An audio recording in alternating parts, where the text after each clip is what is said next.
Muy buenas tardes para todos. Marta Estela Domínguez Jaramillo y yo, Marta Lucía Bernal Álvarez, les damos la más cordial bienvenida al panel de expertos del Learning Center del Colegio Marymount, que se realiza en el marco de la celebración de los 5 años de su funcionamiento. Durante estos 5 años hemos logrado hacer un trabajo conjunto con profesionales que nos acompañan a nosotros, a las familias de nuestras estudiantes y a las niñas en todos sus procesos y que amablemente han aceptado pues nuestra invitación al panel de hoy. Nos acompañan hoy los doctores Natalie Gallego, Carlos Villegas y Juan David Palacio, y las neuropsicólogas Catalina Gómez, Lina Arias y Luz Ángela Gómez. A cada uno de ellos los iré presentando a medida que van haciendo su intervención y cada uno desde su especialidad y con una intervención de 10 minutos va a abordar aspectos relacionados con los temas propuestos para el panel. Recuerden que los temas que propusimos para que ellos trabajaran con nosotros son cerebros diferentes, aprendizajes diferentes, signos de alerta en el neurodesarrollo y eliminación de barreras en el aprendizaje. Al público lo invitamos a que vayan escribiendo sus preguntas en el chat. Al final habrá un espacio para resolver algunas de ellas y les pedimos el favor de llenar el formulario que aparece en la evaluación para nosotros poder tener en cuenta sus recomendaciones para futuros encuentros. Iniciaremos primero con un corto video y luego le damos la palabra a nuestros expertos.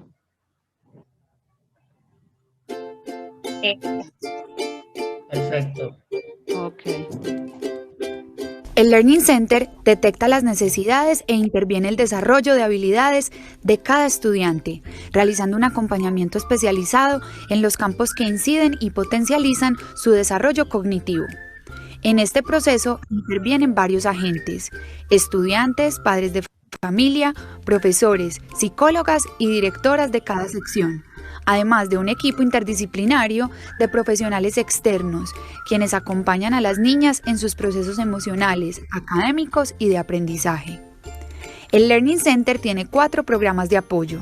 STEPS desarrolla las funciones cognitivas básicas previas al proceso de aprendizaje. LINKS refuerza los conocimientos de las diferentes áreas con tutorías académicas. Tools brinda herramientas para crear buenos hábitos de estudio y mejorar las funciones ejecutivas. Skills acompaña el desarrollo de habilidades cognitivas superiores. En sus primeros 5 años, el Learning Center ha impactado toda la comunidad Marymount. Cada estudiante que inicia uno de sus programas lo culmina con éxito, con una incidencia positiva en su desempeño académico.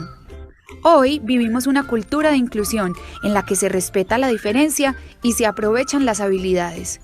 Por todo esto y más, el Learning Center hace la diferencia.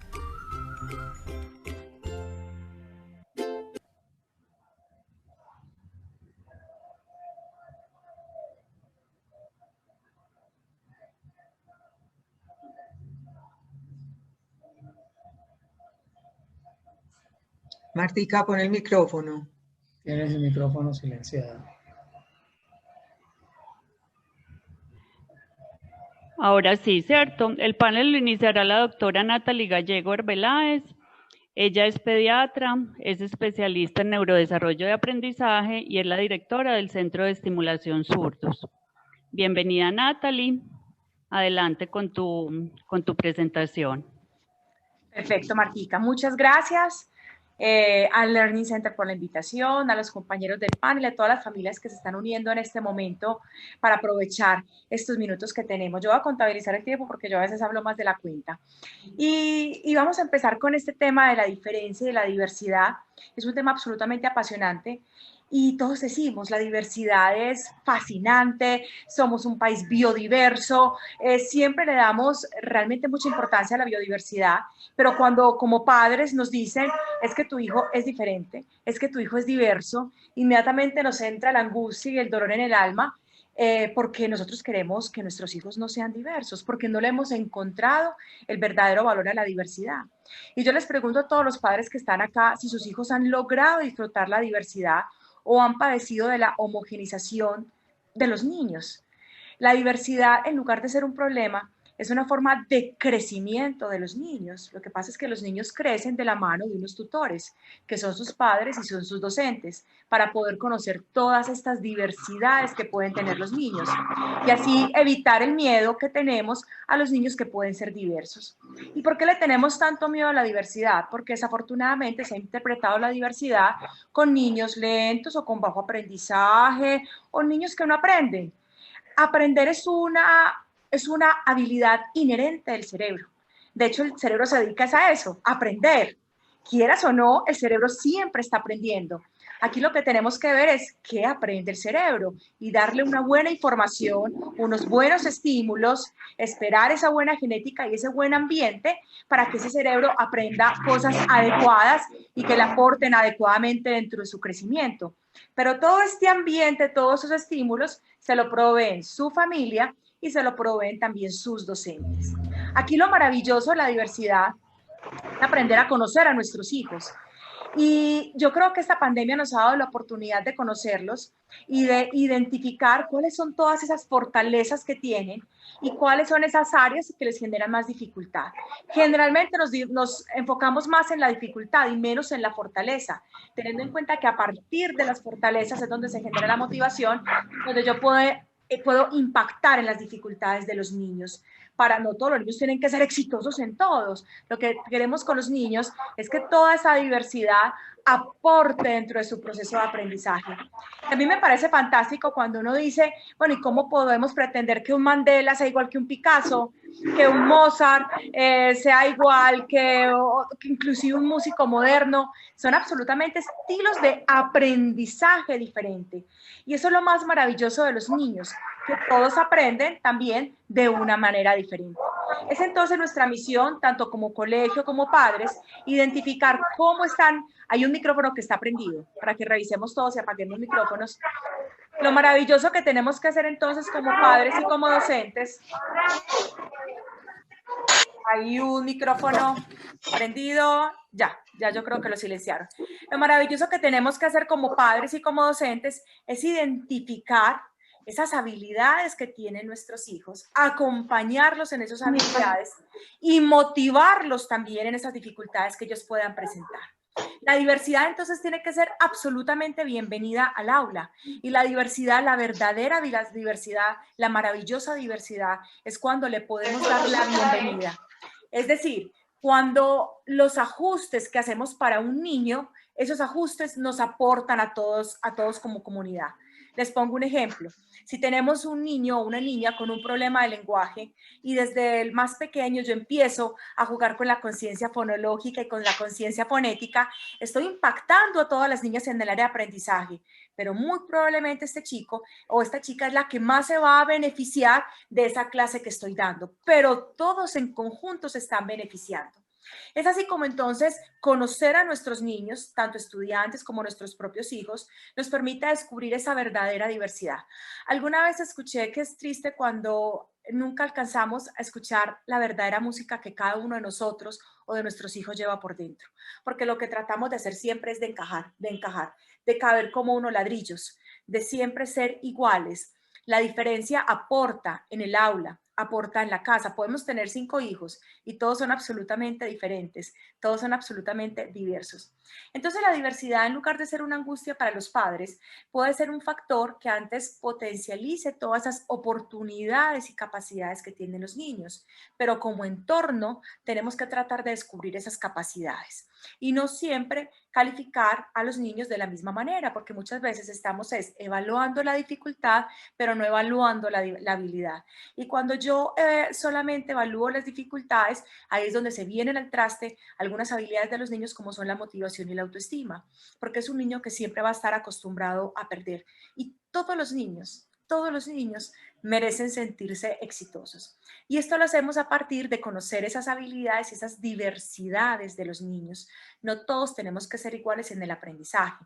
Como entorno tenemos que saber entonces, los dos niños, qué estilos de aprendizaje tienen y de acuerdo a ese conocimiento de identificar cuáles son esos estilos de aprendizaje, pues poderle acompañar dentro de este proceso. La diversidad también tiene grandes retos porque la diversidad me obliga a conocer los chicos que están a mi alrededor, esas niñas a las que diariamente yo estoy acompañando, pero de esa misma diversidad también me obliga a aprender, no solamente a acompañar, sino a aprender de esa propia diversidad. Y dentro de esto entonces es una función muy importante de docentes y de padres estar de la mano, poder aportar dentro de la diversidad de sus hijos para el acompañamiento de todo el aula. Y yo pienso que todos hemos sentido en carne propia la diversidad. Fíjate, cuando tú vas a otro país en donde no entiendes absolutamente para nada el idioma y te tienes que dar a entender de alguna manera y tú lo que haces es que generas las herramientas para poderte entender. Lo mismo sucede con los niños con su diversidad. Cuando tenemos alguna dificultad, pero tenemos un acompañamiento, los niños pueden generar las herramientas para ese aprendizaje, pero del acompañamiento oportuno, de continuar con esa motivación, con esa autoestima y también con esa resiliencia, porque también hay que entender que tenemos que perder, depende el éxito para poder generar las herramientas necesarias para tener niños felices. Recordemos que el éxito se puede medir de muchísimas maneras. Siempre estamos acostumbrados a medir el éxito de una sola forma y es este coeficiente intelectual que yo sé que a muchos decimos, no, no es tan necesario realmente, no hay que buscar lo que no se nos ha perdido. No, todos somos diversos, todos tenemos maneras de aprender diferente y habilidades dentro del aprendizaje diferente. Entonces, familias, los invito y pienso que la cuarentena nos ha llevado obligatoriamente a esta invitación a conocer a nuestros hijos. Es sorprendente como muchas familias me dicen, es que yo no sabía que mi hijo apenas se concentra 3 minutos, al tercer minuto ya está perdido en la nebulosa. Es que yo no sabía que mi hijo pintaba tan bien. Otros me dicen, es que yo no sabía. Entonces nos dio la oportunidad de conocer a nuestros hijos, todas esas habilidades como las dificultades que puede tener, pero que también sea la oportunidad de acompañarlos para que ellos entiendan y para que entre todos entendamos cómo aprenden, acompañemos el proceso de aprendizaje y tengamos niñas felices, niñas capaces y empoderadas de ese conocimiento y que a base de ese conocimiento también puedan involucrarse dentro del aula y compartir ese conocimiento dentro del aula y darle la bienvenida a la maravillosa diversidad. Muy bien, le doy la palabra a mi otro compañero porque yo sigo hablando. Gracias, Natalie. Mil gracias por tu intervención. Ahora le damos la bienvenida a Luz Ángela Gómez Betancourt. Ella es fonoaudióloga, neuropsicóloga y magíster en educación. Adelante, Luz Ángela. Muy bienvenida. Buenas tardes a todos. Estoy muy de acuerdo con lo que dice Natalie con el tema de la diversidad y parte de esa diversidad de lo que hacemos, por ejemplo, en la evaluación neuropsicológica y del lenguaje, es precisamente hacer una evaluación tan exhaustiva y tan minuciosa que nos permita conocer ese procesamiento de información de los niños para saber cómo acompañar. Y cuando sabemos cómo acompañar y conocer ese procesamiento de la información, podemos saber cómo funciona nuestro hijo, cómo trabaja nuestro hijo y de esa manera poder acompañar de manera cierta, de manera clara sus procesos de aprendizaje. Y de esa manera podemos seguir como procesos que sean claros. Desde mi, digamos, formación en neuropsicología y sobre todo en fonoaudiología, mi énfasis ha sido muy fuerte en el tema de la lectoescritura y el aprendizaje. Y hoy quiero hacer un énfasis ahí precisamente porque vengo a trabajar un poquito o a hablarles un poco del cerebro lector, ¿cierto? Que contiene en sí un intrincado, un complicado conjunto de mecanismos que son los que se armonizan y vienen a, digamos, a concretar la lectura. La lectura que hace parte de un elemento fundamental en el desarrollo de los niños. ¿Y por qué lo traigo a colación? Porque la lectura pasa, digamos que de alguna manera desapercibida en el desarrollo, porque juramos que es algo que se da tranquilamente, que no hay que ponerle mucho cuidado, y digamos que se ha visto como una caja negra. Una caja negra, ¿por qué? Porque asumimos que todos los niños aprenden olímpicamente a leer y a escribir, pero resulta que esa caja negra se viene destapando con la neurociencia y viene mostrándonos que tiene un procesamiento de la información absolutamente complejo, que está llena de circuitos, que tiene que ver con la memoria, que tiene que ver con la atención, que tiene que ver con la percepción y que tienen que ver con el lenguaje, y que conocer todos estos elementos es lo que nos permite conocer cómo trabajan los niños en la escuela. Y que parte de esa evaluación neuropsicológica que toma elementos de la lectoescritura nos permite ayudarle a los niños a trabajar mejor en el colegio, ¿cierto? Muchas de estas cosas, de estos elementos de la lectoescritura, tienen que ver con el lenguaje y se enlazan maravillosamente. Muchos de estos elementos pueden ser predictores que tenemos que tener en cuenta. Muchas veces en el tema de la lectoescritura y cuando hablamos de elementos previos a la lectoescritura y de las cosas que tenemos que tener en cuenta, es que muchas veces teníamos como un concepto erróneo de pensar que la lectoescritura se tenía que tener listo el proceso cuando teníamos un chico que llegaba a segundo de primaria. Y lo mismo pensábamos en la articulación de las palabras cuando los niños iban a pediatría, ¿cierto? Pensábamos que el niño para adquirir sus fonemas debía llegar por ahí a los 7 años para tener todo su repertorio. Y lo mismo pensábamos en la lectoescritura, que debían llegar a segundo de primaria. Bueno, cuando hablo de la caja negra es que se ha venido destapando todo un proceso en la lectoescritura y en el lenguaje que nos invita a trabajar de manera prematura en los procesos de lectoescritura. Pero cuando hablo de manera prematura no estoy invitando a acosar los niños ni estoy invitando a acelerar los procesos de desarrollo, sino que estoy invitando a trabajar de manera previa elementos de la conciencia fonológica que nos permita tener una claridad tal en el conocimiento de la conciencia fonológica de la lectoescritura que nos permita tener unos predictores tan claros que nos ayude a detectar los niños con problemas de lectoescritura. De hecho, en el Learning Center se viene trabajando de manera rigurosa la conciencia fonológica que nos ha permitido detectar niños en etapas tempranas la lectoescritura, ¿cierto?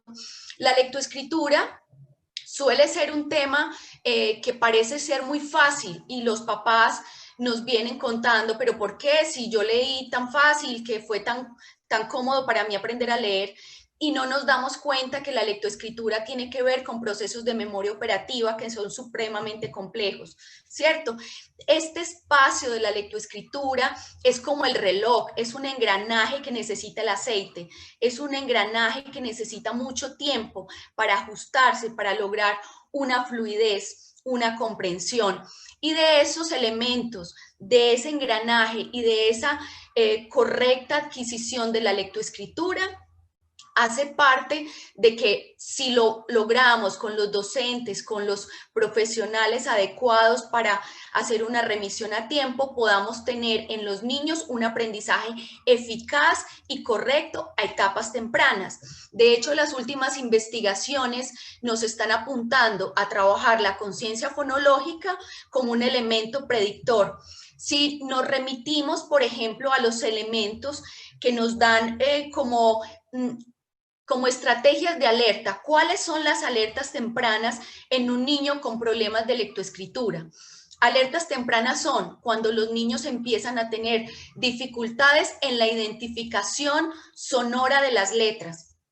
Cuando digo identificación sonora, no estoy diciendo que lean correctamente, estoy hablando de la discriminación auditiva. Por eso es tan importante que los niños pequeños tengan la articulación correcta de las palabras a edad temprana.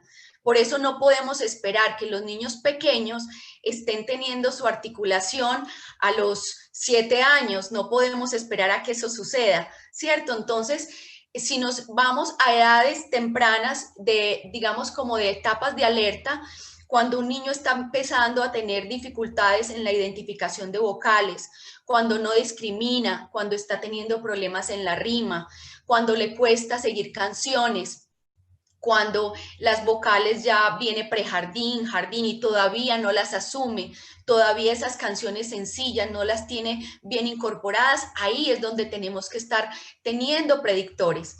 Ahora, no puedo generalizar y no puedo decir, este es el único indicador. No, muchas veces podemos tener elementos de atención, también podemos tener dificultades motrices, también podemos tener, digamos, momentos de tomar el lápiz incorrectamente, ¿cierto?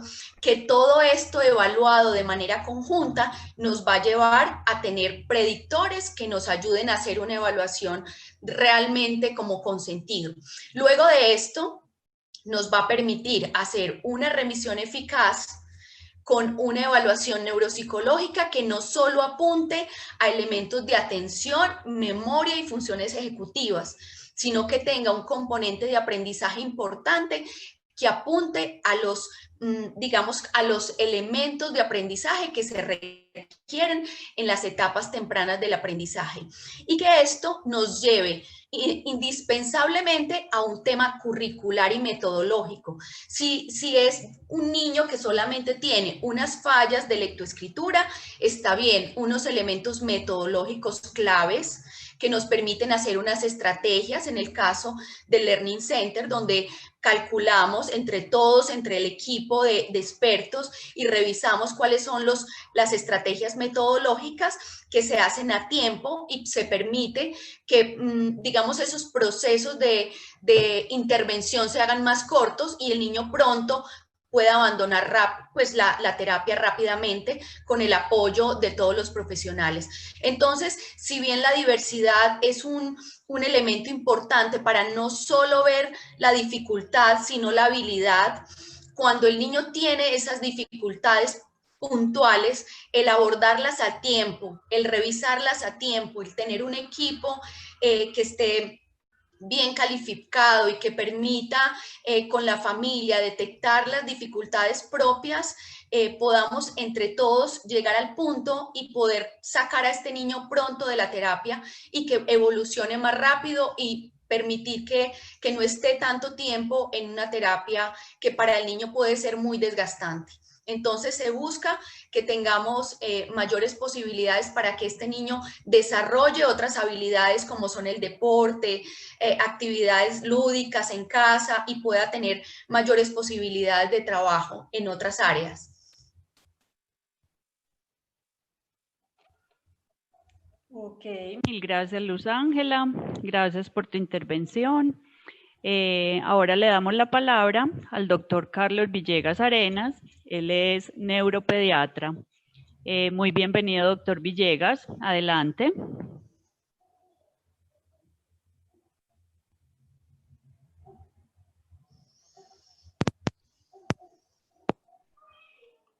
¿Qué se nos hizo el doctor Villegas? Doctor, tienes el micrófono en silencio. Yo advertí que yo era atropellado por la tecnología. Ya. Ya, perfecto. Fue en serio. ¿Podemos compartir pantalla? Sí. Adelante. Sí, señor.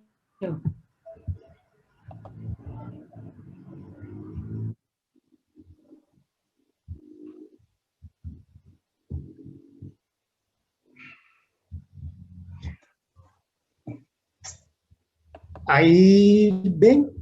Sí, Deja yo aquí, sí, señor. cierro aquí un poquito, qué pena.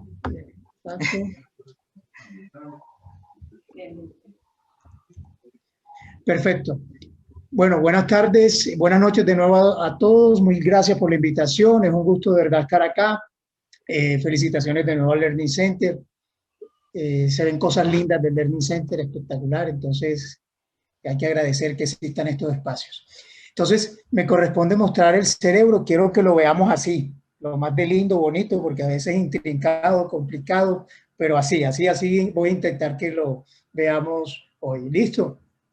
¿Qué vamos a ver? Vamos a ver, obviamente, qué es el cerebro, cuáles son los primeros años de nuestro cerebro, el cerebrito, cerebro y aprendizaje, cómo actúa cerebro y aprendizaje, que es el cerebro plástico que tanto se escucha hoy en día, la plasticidad cerebral, neuronal, que tiene que ver el cerebro con las emociones o las emociones con el cerebro y las emociones con aprendizaje, que tiene que ver el cerebro y el aprendizaje en nuestra realidad actual. Y al final algo para que llevemos todos y nos quedemos con alguna cosita para la casa. ¿Listo? Entonces, debemos entender que el cerebro depende de su desarrollo neurológico. Este proceso que culmina con la madurez funcional del cerebro comienza desde la vida fetal y muchas veces cuando hablamos de biología de las emociones se habla desde el momento de la concepción misma. Eso es bien interesante. Y va desde la vida fetal hasta la adolescencia. Quiere decir que desde la vida fetal hasta la adolescencia estamos aprendiendo constantemente. Lo que se busca es aumentar la capacidad de realizar cada uno de nosotros actividades más complejas. Este proceso de modelación, de modelamiento, de aprendizaje depende de muchas cosas que están alrededor. Tiene que ver la herencia, el medio ambiente, el proceso de maduración mismo del cerebro y todo lo que tiene que ver con el aprendizaje. Cuando nosotros nacemos, el cerebro es completamente inmaduro y se ve influenciado por estímulos ambientales que lo pueden modificar, incluso pueden modificar determinantes genéticos por la misma plasticidad neuronal. Y esta interacción del gen con el medio ambiente puede ser positiva o negativa. De hecho, muchas de esas interacciones o estímulos del medio ambiente pueden llevar o tener como consecuencias retrasos del desarrollo psicomotor, discapacidad de tipo intelectual y algunas enfermedades mentales. Entonces, la idea es que cada una de las piezas que están formando el proceso de neurodesarrollo encajen de la forma más adecuada para obtener el objetivo que todos queremos, que sea un desarrollo completamente normal. ¿Listo? Algunas de esas piezas pueden quedar de pronto mal puestas, pero hoy en día con la terapéutica podemos intentar nivelar esa formación. Entonces, la mayoría de los trastornos del desarrollo, y casi todos ellos en verdad, están asociados a anomalías de la función del cerebro y se manifiestan desde las edades tempranas de la vida. Por eso es bien importante la observación en los primeros meses, años de vida. Pueden ser causas genéticas, hereditarias o exposiciones externas durante el embarazo a tóxicos, a infecciones, específicamente en el aprendizaje, el síndrome de alcohol fetal. Muchas veces vemos allá niños con dificultad de aprendizaje que supuestamente la mamá no tuvo ninguna noxa en el embarazo y tuvimos un consumo de alcohol de pronto social de vez en cuando y eso está cobrando mucha importancia también. En la edad del nacimiento, la inmadurez extrema, los prematuros extremos pueden evolucionar con mucho riesgo, la mayoría de ellos en trastornos de aprendizaje. Algunas enfermedades de comportamiento mentales que se ven en la adolescencia o en la madurez o en la preadultez también son originados con anomalías del desarrollo neuronal. Entonces, realmente, como lo decían las doctoras anteriormente, era identificar de forma temprana cuáles pueden ser estos problemas, porque casi todos son sensibles de un manejo terapéutico y si esta atención es temprana, los resultados van a ser cada vez mejor. ¿Listo? Para entender cómo funciona el cerebro y la importancia del cerebro, sabemos que el cerebro del recién nacido crece muy rápido. Ya a la cuarta semana, él tiene la tercera o cuarta parte o tamaño del cerebro del adulto, a la cuarta semana de vida. Durante el primer año y luego después de esto, la velocidad disminuye en cuanto al crecimiento y se entiende que es la necesidad de captar mucho más conceptos y mejorar el aprendizaje. Ya al segundo año, el cerebro tiene el 80% del tamaño del adulto. Entonces, miren qué tan importantes son estas etapas primordiales en el neurodesarrollo. Por eso todo lo que ocurre en estas etapas va a influir mucho en los procesos posteriores de aprendizaje o comportamiento.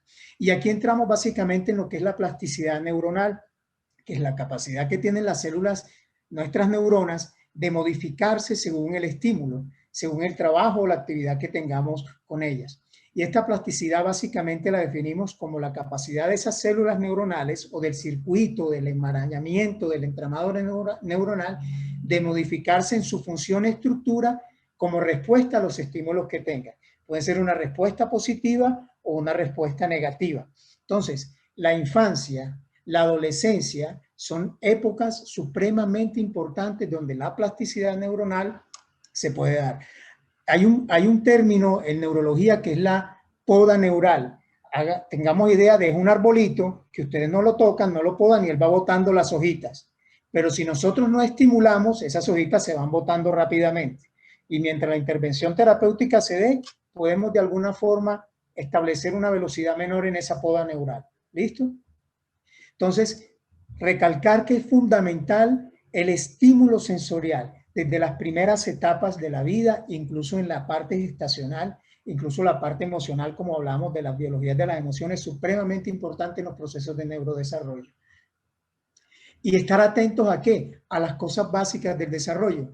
Los marcos básicos que todos hemos conocido, a qué edad sostiene la cabeza el niño, cuándo se sentó, cuándo gateó, cuándo caminó, subió, bajó, tomó, armó, metió cositas, armó, contestó, habló. Son cosas que nos dan una señal de que el proceso de neurodesarrollo va normal. Entonces, al cerebro hay que ejercitarlo. Y el cerebro se ejercita con actividad. Y una de las mejores actividades es la estimulación sensorial, la motivación y la afectividad. En los niños es fundamental. Ya lo decía la doctora Gallego, que es fundamental. La afectividad en el aprendizaje es una pieza fundamental en este proceso. ¿Listo? Entonces, parte fundamental del proceso de aprendizaje es el desarrollo sensorial, es la respuesta de nuestro cerebro a todos los estímulos que hay en el medio ambiente, visuales, auditivos o táctiles, ¿cierto? Esta información la procesamos y respondemos en forma de llanto, sonrisa, lenguaje verbal, expresivo o lenguaje de señas, como queramos, pero tenemos que obtener una respuesta de estos estímulos. Si nosotros carecemos o el individuo carece de estos estímulos, o estas experiencias son negativas, por lo menos un compromiso nutricional, las experiencias sociofamiliares negativas, la pobre introducción a la educación, la pobre estimulación básica, mucho de este neurodesarrollo se va a ver afectado y se va a ver afectado en todas las áreas fundamentales para el aprendizaje, tanto en la parte motriz como en la parte emocional, mental, afectiva y social. Y todo eso redunda, específicamente en lo que queremos tocar hoy, que es el aprendizaje. Entonces, de nuevo recalco, estimulación, afectividad, propiciar sensibilidad y estimulación sensorial. ¿Listo? ¿Cuáles serían esos signos tempranos de alarma para tener en cuenta? Entonces, el desarrollo sensorial en el niño debe permitirle a él responder a los estímulos del medio ambiente, visuales, auditivos, táctiles, de forma adecuada, y ojalá en el primer trimestre tengamos eso muy en cuenta. El niño que al mesecito, a los 2 meses no responde a, se cayó un ruido, una puerta, cuando lo cambiamos la temperatura vemos que no reacciona de forma adecuada. Hay algo que nos está diciendo que hay un mensaje inadecuado en este proceso sensorial. La falta de progreso a una edad estipulada, es decir, se me está demorando para caminar, no está sentando, no sostuvo la cabeza, no se me está rodando en la cama. Esas cosas nos tienen que dar señales de alarma. Alteraciones en los reflejos, un niño que es supremamente tónico, muy durito, lo vemos siempre tenso, o el niño que por lo contrario es un poco más blandito, fofito, que no consigue sostenerse, que no consigue sostener la cabeza, ojo con eso. Las pérdidas de habilidades adquiridas, el niño que hablaba normalmente y luego dejó de hacerlo, el niño que caminaba normalmente dejó de hacerlo, el niño que interactuaba con los miembros de la familia o con cualquier persona y por alguna otra circunstancia dejó de hacerlo. La pobre interpretación con las emociones, la afectividad escasa, también nos da señales de alarma en cuanto al neurodesarrollo. Y un día que hoy hablamos más de esto, del trastorno del espectro autista y la alteración del desarrollo social, que es suprema importante en los procesos básicos del aprendizaje. ¿Listo? Pero ¿cuáles son básicamente los trastornos del neurodesarrollo? Ya lo tocó la doctora Gómez y contó que la parte motora y la parte motriz es supremamente importante. El niño que no agarra bien el lápiz, el niño que de alguna forma se demora para empezar a demostrar lateralidad, la postura inadecuada, una marcha inadecuada, compromiso motriz, el niño que lo conocemos o lo sentimos como medio torpe con respecto a su edad, los trastornos sensoriales, la mala respuesta visual, la mala respuesta auditiva. Y hoy en día una cosa muy importante que estamos conociendo y respetando cada día más, el trastorno de integración neurosensorial. Niños que son vistos como hiperactivos, desatentos, pero que realmente tienen un trastorno en la percepción de los estímulos sensoriales, auditivos, sonoros, y que los hace ser mucho más repulsivos, más represivos, más defensivos, con problemas de comportamiento, atención, y redundan en problemas de aprendizaje. Los trastornos de comunicación social, la socialización y la manifestación de emociones también son muy importantes y hacen parte de los trastornos del neurodesarrollo. Y ya específicamente los trastornos de las habilidades o dificultad escolar, pobre memorización, compromiso de lectoescritura, déficit de atención, trastornos específicos del aprendizaje relacionados con el lenguaje, dislexia, discalculia, etc. ¿Listo? Entonces, importante anotar que el periodo neonatal temprano y la infancia son tiempos de oportunidad para que las estructuras cerebrales se vean muy estimuladas de forma positiva. Pero también a esta edad es muy vulnerable a los estímulos nocivos. Entonces, la ausencia de estímulos positivos o con presencia de estímulos negativos, el neurodesarrollo se va a ver alterado. ¿Listo? Los estímulos ideales para el cerebro son los que realmente son de alguna forma placenteros, positivos, es decir, en un ambiente, digamos, normal, la parte emocional, social y de una actividad adecuada para la edad correspondiente a cada época en la vida van a redundar en un buen neurodesarrollo. Y aquí es importante anotar que corresponde a cada época, porque es que nosotros vemos hoy en día que quieren que los niños empiecen a leer cuando no hay edad para eso. O si yo veo que el niño está caminando, yo quiero que él está corriendo. Es como si te ven montando bicicleta y de pronto te entregan las llaves de una moto, porque para todo el mundo parece que es lo mismo. Y no. Cada etapa tiene un proceso de maduración que debemos respetar. ¿Listo? Entonces, todos esos estímulos que reciben estos muchachos deben ser bien procesados para obtener de ellos la respuesta.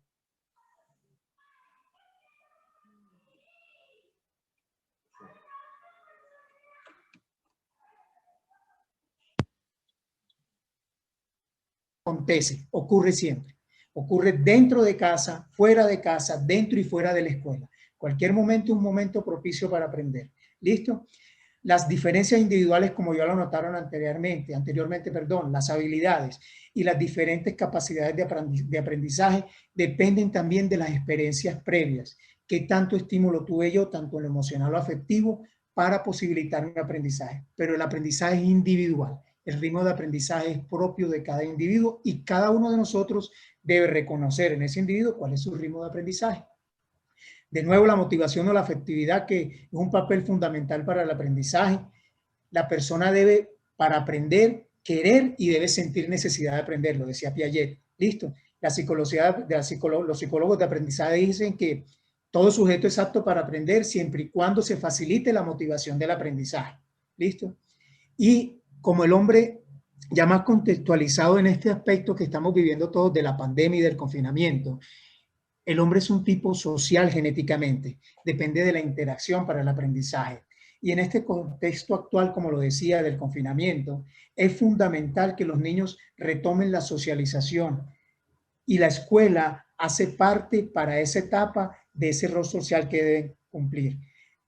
Independiente y específicamente según las posibilidades de cada grupo familiar, él debe retornar a la escuela, ¿cierto? Porque el proceso de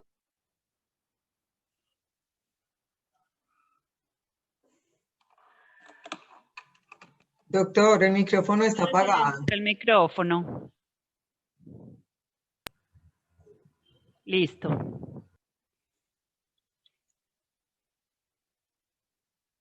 Otra vez, ya. ¿Ok?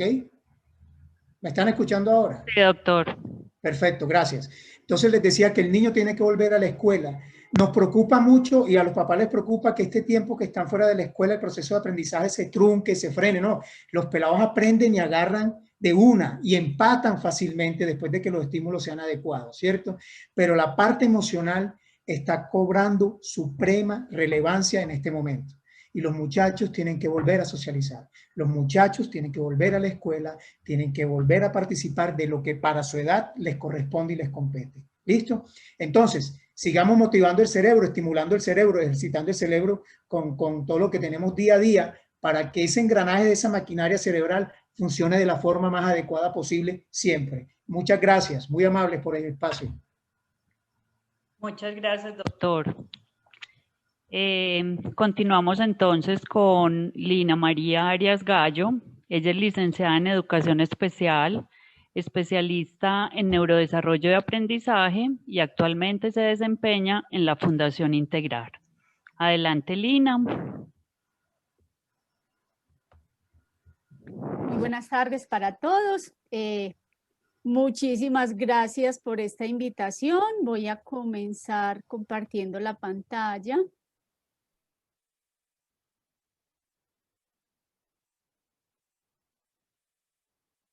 Ya la estamos viendo.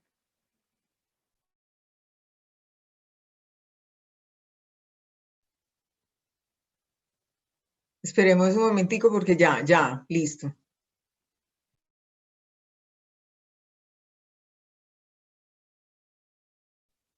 Lina, tienes el micrófono en silencio.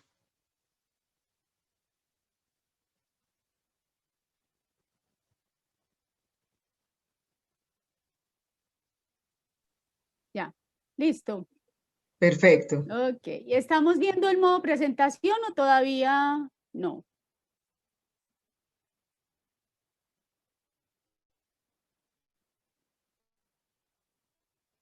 Listo. Muy bien. Entonces, yo les voy a hablar hoy un poquito del tema de la neurodiversidad y el déficit de atención, que es, digamos, parte de lo que hago y en lo que he acompañado pues de manera importante a algunas niñas en el Learning Center.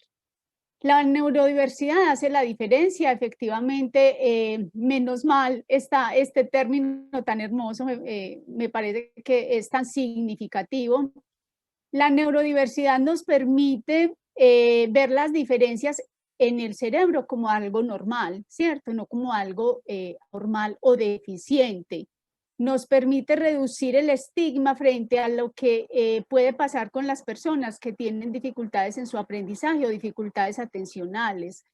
Y la neurodiversidad nos ha llevado también a pensar como en un enfoque de enseñanza que pueda facilitar el hecho de encontrar las destrezas en cada uno de los niños. Las diferencias del cerebro son solo eso, son diferencias. Que si los cerebros diferentes implican procesos de aprendizaje diferente, claro que sí. Ya vamos a ver qué entonces puede estar pasando en el cerebro de una persona con déficit de atención. Si ya desde los estudios de neuroimagen que se han venido realizando desde hace mucho tiempo, hemos empezado a ver que hay unas diferencias en la corteza prefrontal, que es de menor tamaño, que tiene menor actividad funcional y que esto implica unas dificultades para usar eficientemente la capacidad ejecutiva, pues ya solo con esto tenemos que decir que sí hay una implicación en la manera como aprendemos.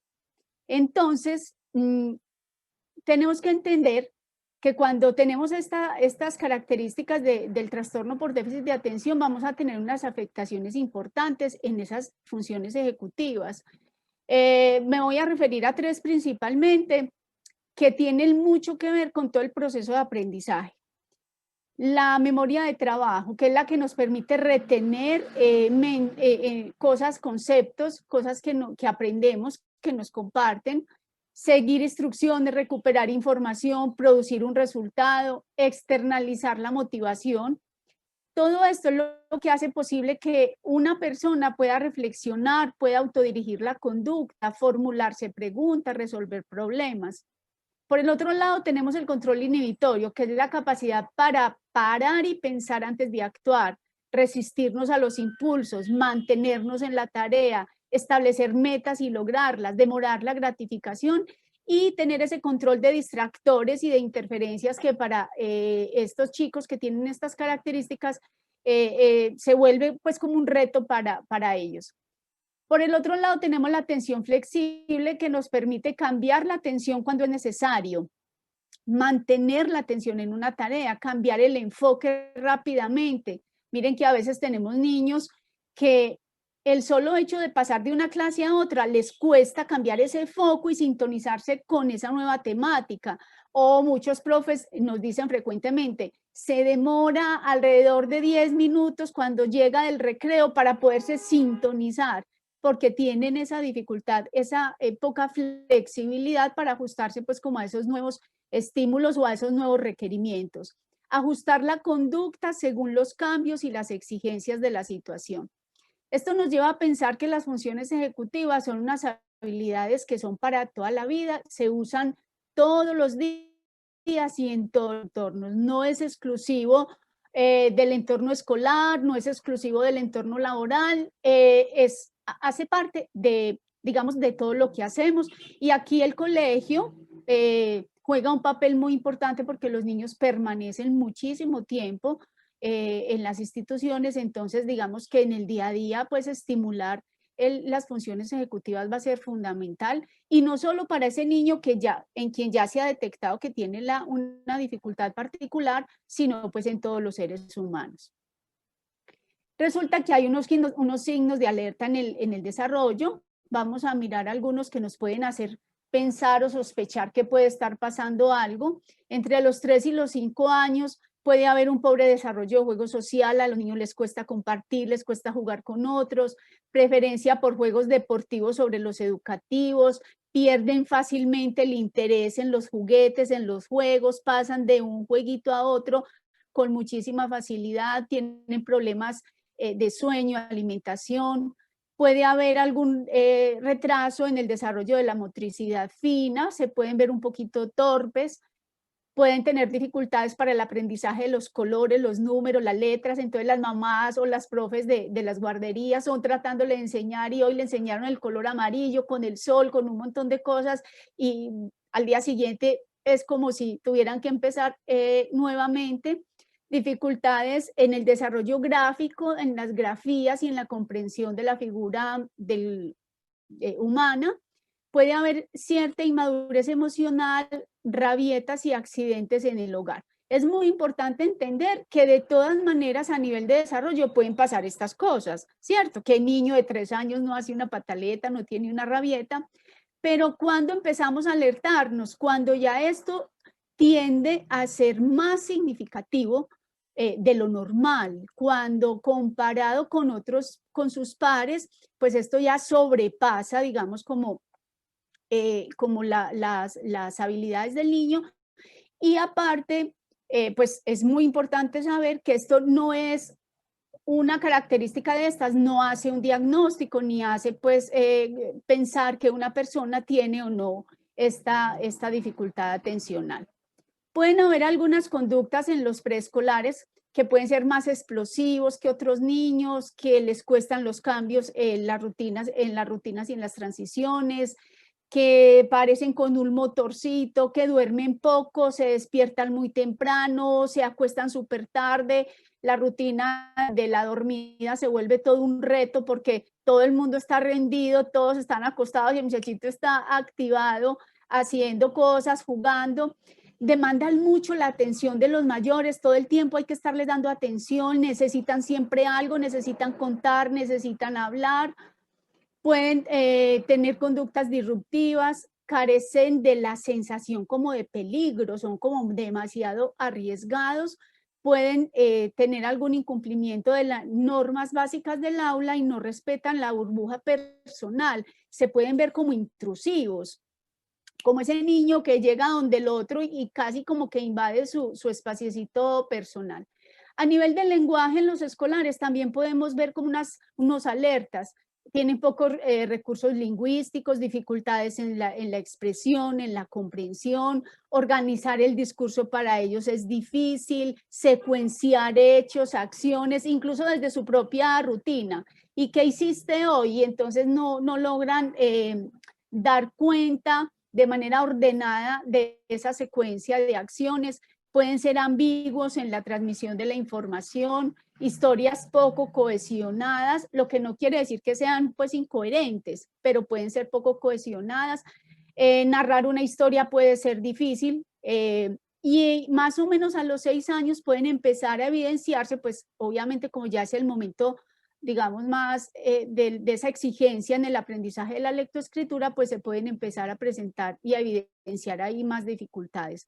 Les cuesta guardar el turno en las palabras, el turno pues en las conversaciones, y pueden interrumpir con mucha frecuencia. Vuelvo y digo, son signos de alerta, son digamos como esas características que nos pueden hacer pensar que ahí puede pasar algo. Y ya eso pues nos hace pensar en la diversidad.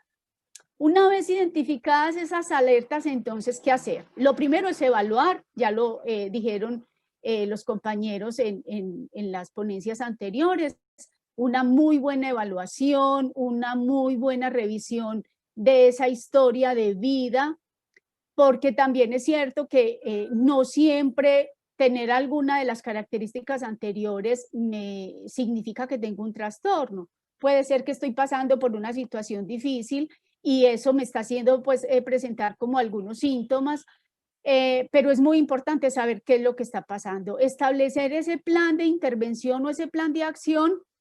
Y lo más importante es tener una práctica consciente que nos permita eliminar esas barreras. ¿Y cómo lo podemos hacer o a través de qué? Lo podemos hacer a través del diseño universal para el aprendizaje. ¿Qué nos dice el diseño universal del aprendizaje?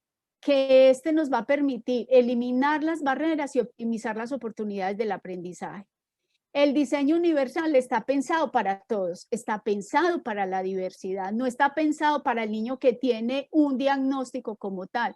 Precisamente cuando se empezó a hablar de diseño universal, lo que se empezó a encontrar es que todos los niños y niñas pueden aprender juntos, que no hay un único modelo de estudiante, que las prácticas de enseñanza deben reconocer los diversos tipos de estudiantes, que la educación es para todos y no hay una única manera de aprender. Hay unas premisas que me parecen fundamentales a partir de lo que es el diseño universal, y es que la diversidad es inherente a cualquier grupo humano, que los individuos pueden escoger o deben poder escoger aquella opción que les resulte más adecuada y más cómoda para aprender. Las necesidades no tienen por qué ser permanentes, lo decía el doctor ahorita. Hay muchas condiciones, muchas situaciones que son susceptibles a un buen proceso terapéutico y pueden dejar de ser una necesidad, o por lo menos se puede minimizar el impacto de estas. Los entornos son discapacitantes cuando no están diseñados universalmente para darle como cabida a todas las personas. Y los diseños deben eliminar las barreras para el acceso y para hacer un uso adecuado de los entornos. El diseño universal del aprendizaje obviamente empezó como a cambiar el concepto, porque inicialmente se hablaba desde el tema de la arquitectura, ¿cierto? Y estábamos hablando pues de cambios a nivel del entorno, que para las personas con discapacidad física, con discapacidad visual, pero luego a partir de la neurociencia se empezaron a hacer otros estudios y encontramos lo que son las redes del aprendizaje. Entonces hablamos de las redes del reconocimiento, que son las redes del qué del aprendizaje, las estratégicas, que son las del cómo, y las afectivas, que son el porqué del aprendizaje. Y esto nos lleva a pensarnos entonces en esos 3 principios del diseño universal, que los vamos a ver a continuación. Hay múltiples formas de representación. Todos los niños, niñas y jóvenes son diferentes, por eso aprenden de formas distintas. Es importante presentar la información por diferentes medios, a través del sonido, a través de la vista, a través del tacto. ¿Y esto para qué? Para facilitar el tema de la comprensión, de que la información a los niños les llegue por distintos medios, porque ahí están los famosos estilos de aprendizaje. Entonces, ¿quién es más visual? ¿Quién es más auditivo? ¿Quién es más kinestésico? Entonces, tener eso en cuenta les va a ayudar a ellos a mejorar la comprensión y la aprehensión de los conceptos. Hay múltiples medios para la acción y la expresión, que es el segundo principio. Así como hay muchas maneras de mostrarles la información, también tiene que haber muchas maneras en nuestra práctica pedagógica de permitir que los niños nos expresen lo que aprendieron, ¿cierto? Entonces, unos pueden ser más verbales, para unos es mucho más fácil hacer exposiciones que presentar exámenes escritos, a algunos les gusta mucho escribir, a otros no tanto, unos a partir del movimiento, otros a partir de la construcción. Entonces, digamos que estos son como los elementos que las planeaciones cotidianas deben tener en cuenta para que podamos dar respuesta a la diversidad, a esa diversidad que si bien no necesariamente tiene que haber un diagnóstico para atenderla, está ahí latente, ¿cierto? Porque en un aula tenemos el que tiene un diagnóstico de déficit de atención con hiperactividad, el que tiene un trastorno de integración sensorial, o el que no tiene un diagnóstico, pero tiene una particularidad en su manera de aprender. Finalmente, el tercer principio nos habla de las múltiples formas para la motivación y el compromiso con el aprendizaje. Esto absolutamente fundamental porque la relación entre motivación y aprendizaje es directamente proporcional. Ahorita lo mencionaba el doctor Villegas. Tiene que haber motivación, tenemos que ser capaces de motivar a los niños. A algunos niños les gusta hacer múltiples repeticiones, a otros no, a otros les gusta lo nuevo, lo desconocido. Entonces, cuando yo hago una planeación, contemplo todas estas características. Ahora, es un reto, como lo decía ahorita uno de los, no me acuerdo quién fue que lo mencionó, es un reto la diversidad, porque nos obliga a conocer muy bien a nuestros estudiantes. ¿Para qué? Para que cuando yo me siente a pensarme cómo voy a hacer esa transferencia de conocimiento, pues pueda llegar a darle respuesta a cada uno de esos estilos de aprendizaje. Hay un punto muy importante que, digamos, es para mí, es un pilar fundamental para que se eliminen las barreras del aprendizaje y es la comunicación que tiene que haber entre el colegio y la familia. Una comunicación que tiene que ser oportuna, efectiva, asertiva y propositiva para que los papás se enganchen con nosotros, porque ahorita también lo mencionaba la doctora Natalie, a veces a los papás les da un susto horrible cuando el colegio les dice pilas que yo creo que está pasando algo, yo estoy notando unas alertas o unos signos de alarma y las familias obviamente les da temor, se asustan. Entonces yo creo que la comunicación tiene que ser absolutamente propositiva para que el papá no sienta que, es que me van a sacar el niño del colegio, no, es que ya no me lo van a atender, no, es que, sino que más bien los podamos convertir en coequiperos de este proceso. Finalmente, el trabajo en equipo es lo que va a hacer que esas barreras también se eliminen, porque la carga no puede estar solo puesta, o la labor no puede estar solo puesta en el colegio, ni tampoco pues en los papás. Y cuando hablo del colegio, hablo de todos, porque en el colegio todos, en la comunidad educativa, debe ser partícipe de estos procesos de inclusión, de diversidad, porque para todos es importante conocer quiénes son los niños que hay en el colegio. Entonces, finalmente yo pienso que el diseño universal del aprendizaje y estos últimos dos aspectos de la comunicación y el trabajo en equipo nos van a permitir, y creo que la experiencia nos lo ha mostrado Marta Bernal, es que esto es exitoso, y esto sí pasa, esto sí hace a los niños más felices, a las niñas les permite aprender y les permite superar pues como sus dificultades. Finalmente quiero dejar esta frase y es: el futuro de los niños es siempre hoy, mañana será tarde. Y pues no me puedo ir sin decirle al Learning Center y que sean muchos años trabajando con y por la diversidad de las estudiantes. Muchas gracias. Lina, mil gracias. Mil gracias por tu participación. Bueno, ahora le damos la palabra a Catalina Gómez. Ella es psicóloga, magíster en neuropsicología y es la coordinadora de todos los procesos neuropsicológicos en el Centro de Psicología Integral. Muy bienvenida, Catalina. Tienes el micrófono silenciado, Cata. A otra que la atropelló la tecnología. Listo, aquí vamos. Bueno, un cordial saludo para todos. Muchas gracias al Learning Center por la invitación y de antemano, pues, muchas felicitaciones y mil gracias por toda esta labor que hacen por las niñas del colegio.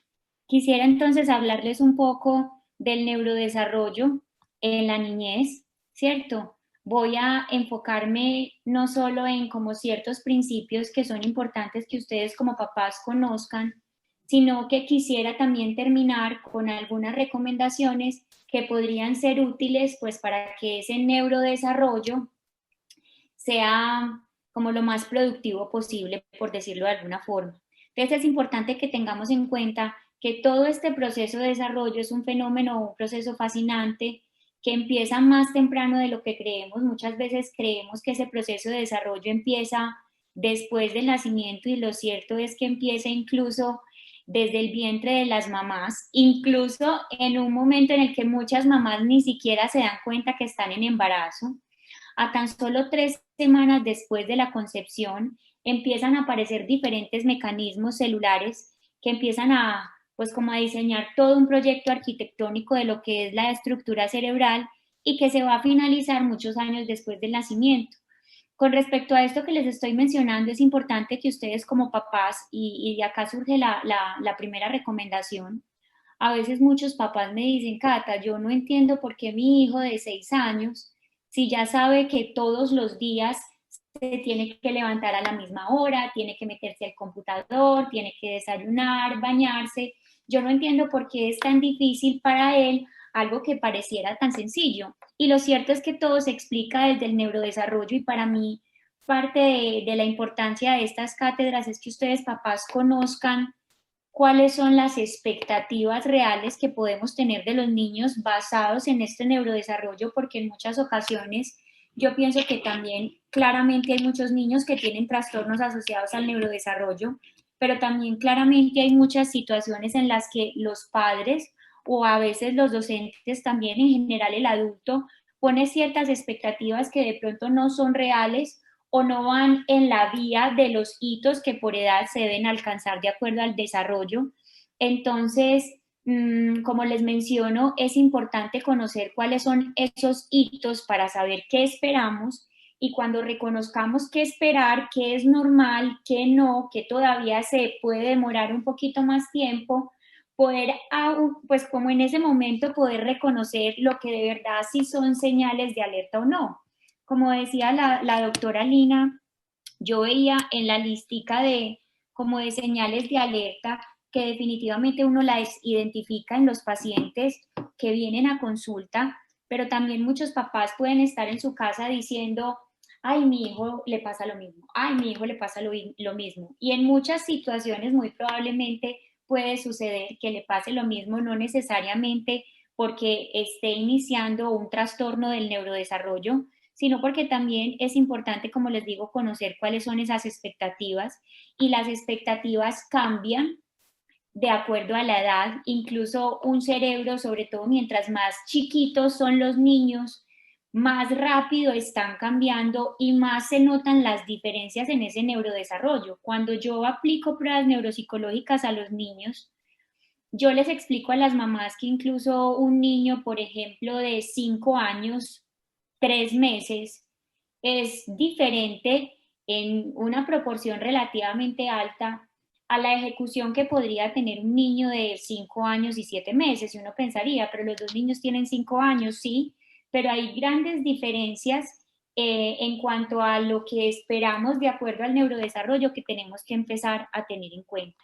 Entonces ahí es muy importante el papel que nosotros los adultos empecemos a desempeñar en la vida de los niños. Si yo les estoy mencionando que desde etapas prenatales se empieza ese proceso de neurodesarrollo, es muy importante que esas recomendaciones partan desde esa etapa, desde la mamá, desde lo que come la mamá, desde las sustancias a las que se expone, desde las emociones que siente durante el embarazo, desde los niveles de estrés que maneja, desde si deja o no de usar bebidas alcohólicas, entre otras cosas, porque todos estos son factores que definitivamente van a ser determinantes en ese proceso de neurodesarrollo.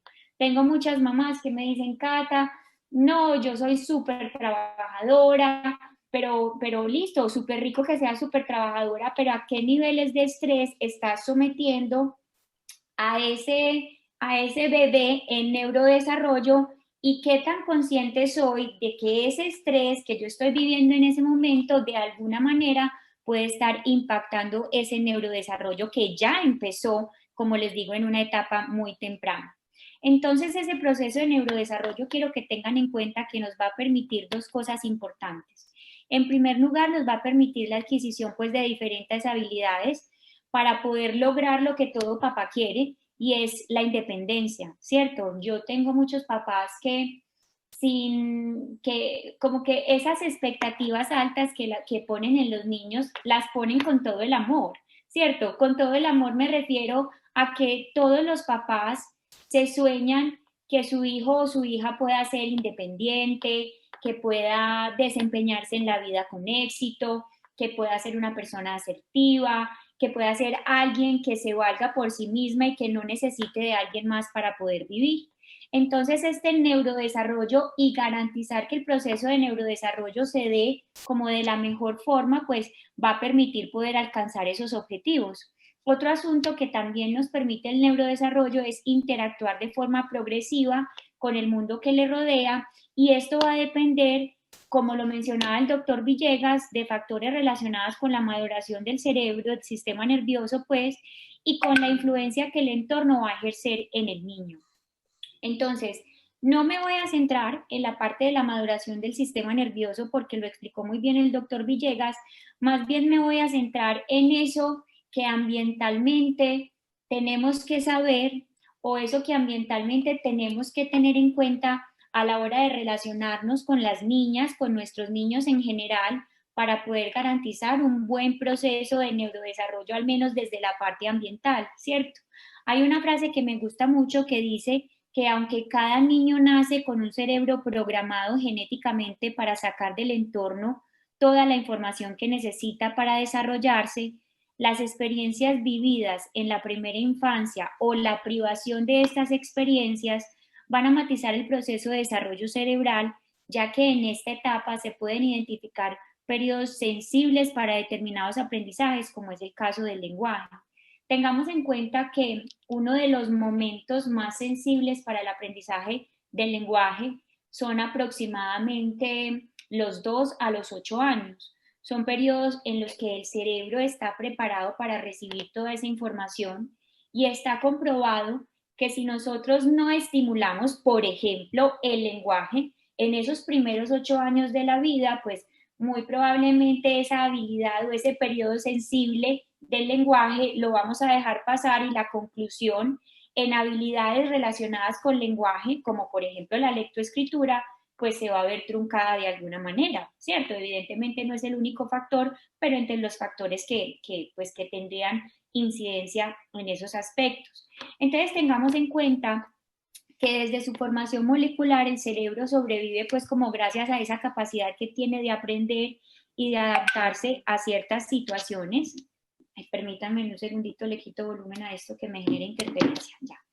Entonces, funciones superiores del cerebro, como les mencionaba, el lenguaje, se estructuran entonces no solo gracias a la capacidad de esas estructuras o de esos centros que están especializados en el lenguaje, sino que también van a depender de la adaptación o de la participación que el niño tiene en su entorno social y de la interacción que tiene con otras personas. Por eso decimos que no solo los aspectos genéticos tienen una gran relevancia en el neurodesarrollo, sino también el ambiente de los sujetos, y qué tan estimulados están los niños y qué tanto estamos aprovechando o no esos momentos sensibles del desarrollo de cada una de las funciones que tiene el cerebro. De hecho, hay autores que afirman que el cerebro en esas primeras etapas está muy bien preparado para aprender y estructurar pues como el lenguaje, como les mencionaba ahorita, entre los 2 y 8 años aproximadamente, y se han demostrado que, por ejemplo, en ciertos lugares, en orfanatos, por ejemplo, donde los niños no tienen tanta estimulación, cuando los niños son adoptados de forma como más tardía, de pronto son niños más grandecitos, se evidencia gracias a esa falta, entre comillas, de estimulación del lenguaje, que son niños que no tienen las mismas habilidades que hubieran podido tener si el lenguaje se hubiera estimulado de forma apropiada. Entonces es importante decir que en estos primeros años se van a estructurar las bases neurológicas, las bases físicas, cognitivas, emocionales y sociales, sobre las cuales las personas van a constituir pues o a estructurar las bases de la vida, y que pues obviamente se van a consolidar en las etapas siguientes del neurodesarrollo. Tengamos en cuenta que funciones, como mencionaba ahorita a alguno de los compañeros, como lo eran las funciones ejecutivas, son funciones que se tardan mucho, y que, por ejemplo, el hecho de que la función ejecutiva, que es responsabilidad de los lóbulos frontales, termine su desarrollo más o menos a los 18 o 20 años, explica que un niño de 6 años todavía no tenga iniciativa, todavía no tenga la misma voluntad para quedarse pegado de una pantalla, bueno, al menos para estudiar, que no tenga la misma regulación emocional, que no tenga la misma regulación del comportamiento. Entonces, es importante también, después de tener esta información, otorgar en estos primeros años todos los cuidados que el niño necesita, proporcionar cariño, que también lo hemos mencionado, la parte afectiva, buena nutrición. Ahora los niños son felices comiendo todos los dulces, bueno, ahora no, siempre, pero es importante que tengamos en cuenta que los únicos que tenemos que tener una alimentación balanceada no somos los adultos, sino que desde las primeras etapas de la vida tenemos que tener una buena nutrición. Está incluso, últimamente se han realizado varios estudios que han indicado que la alimentación puede hacer que se regulen o se modulen de alguna manera ciertos neurotransmisores que pueden ser responsables del autocontrol, que pueden ser responsables del estado de ánimo, etcétera. Entonces, también asistir a los controles en salud es importante para estar alerta a esos cambios que vayamos detectando a lo largo de las diferentes etapas del desarrollo. Tener una educación sin violencia en el hogar, como una comunidad y una estimulación óptima para poder garantizar que esas habilidades se desarrollen de lo mejor posible. Entonces, las distintas áreas del desarrollo están integradas y se van desarrollando de forma conjunta, interviniendo unas con otras.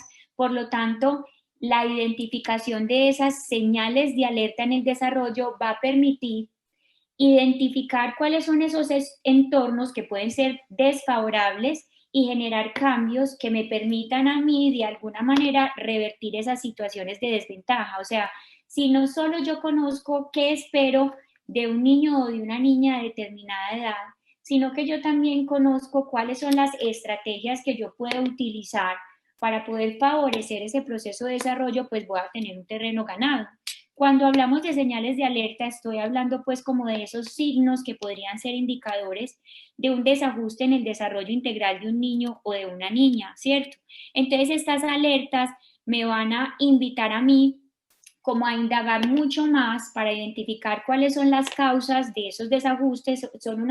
Es una pregunta que ustedes como papás es importante que se hagan para a partir de ahí poder tomar las medidas que sean necesarias y lograr alcanzar el máximo potencial de desarrollo de los niños, que como lo hemos hablado en todos, es diferente. Como yo le digo a los niños, los humanos también tenemos especie. Uno es un pájaro y vuela, pero no respira debajo del agua. Otro es un pez, respira debajo del agua, pero no vuela.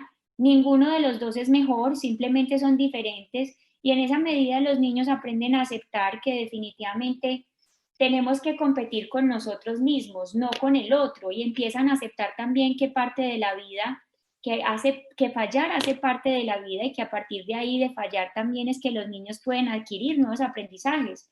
No solo se adquieren aprendizajes del éxito, sino también de las situaciones en las que no tenemos éxito. Entonces, conocer cómo se da este proceso de desarrollo cerebral en la infancia es de gran importancia porque así vamos a entender cómo estimularlo y cómo lograr pues como educarlo de alguna manera. Entonces, como esta charlita pequeña que les estoy dando me invita o me permite a mí invitarlos a que ustedes estén en el rol de facilitadores y mediadores de las experiencias significativas de los niños, teniendo en cuenta que todas esas experiencias tempranas que los niños viven con ustedes principalmente, con el colegio, de la arquitectura del cerebro y van a diseñar o van a tener un impacto significativo en el futuro comportamiento del adulto, ¿sí? Y en esta etapa, entonces, el cerebro, en la etapa de desarrollo, el cerebro experimenta ciertos cambios que son muy impactantes. El cerebro crece, se desarrolla, como les mencionaba ahorita, pasa por ciertos periodos sensibles para algunos aprendizajes, por lo que es importante que nosotros garanticemos que nuestro entorno tenga experiencias de aprendizaje significativo, estímulos y recursos adecuados que puedan servir a los niños, pero principalmente como un entorno que sea potenciado por el cuidado, por la responsabilidad, por el afecto, por adultos comprometidos. Yo tengo muchos papás que vienen a la consulta con una preocupación, pensando que de pronto el niño o la niña tiene alguna alteración del neurodesarrollo, y lo cierto, como les digo, es que en algunos casos sí, pero en otras veces también en otras ocasiones también es importante que nosotros como adultos, que somos esos facilitadores de las experiencias de los niños, miremos qué hay en nosotros, de qué forma estamos contribuyendo a ese neurodesarrollo. Por eso es importante que nosotros mismos también nos miremos, también hagamos una lectura. Muchos papás entonces vienen y traen el niño a evaluación o a intervención psicológica o neuropsicológica, pero tú, papá, tú, mamá, tú, profe, ¿qué estás haciendo por ti para poder garantizar o para poder contribuir de una forma más positiva a que obviamente el entorno que estamos, en el que están los niños con nosotros, sean entornos pues evidentemente más favorables que desfavorables? Y ya para ir finalizando, también es importante que pues tengamos en cuenta que las experiencias desfavorables, como lo es la violencia familiar, la negligencia, el abuso, el maltrato, no sé, la depresión de los papás, entre otras cosas, pueden resultar desfavorables para los niños y pueden afectar de alguna manera ese proceso de neurodesarrollo. Por eso la invitación acá más grande es que nos miremos primero a nosotros como esos agentes facilitadores, pues como de las experiencias y del neurodesarrollo de los niños. Y acá hay otra frase con la que quiero finalizar, y es que dice: ofrezcamos entornos donde nuestros niños puedan experimentar la individualidad, la capacidad de asombro, el ensayo y el error, la intuición, la creatividad, la autonomía, el procesamiento individual de la información y la posibilidad para cuestionar, dudar y cambiar de dirección. Papás, y para todos, muchísimas gracias por la invitación y me alegra compartir con ustedes este espacio. Mil gracias, Cata, por tu intervención. Terminamos entonces con la intervención del doctor Juan David Palacio Ortiz. Él es psiquiatra. Actualmente es el coordinador del programa de psiquiatría pediátrica de la Universidad de Antioquia. Muy bienvenido, doctor. Adelante.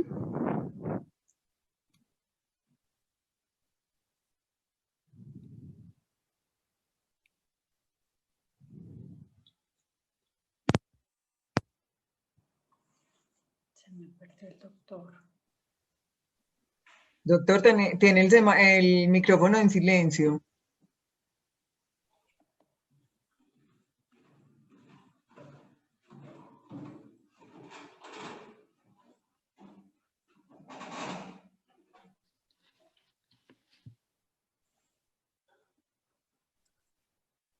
Juraba que lo habíamos activado antes de presentar esto. ¿Se oye? Sí, doctor. Ya les acabé de hacer todo el resumen, pero bueno, vamos a volverlo a hacer.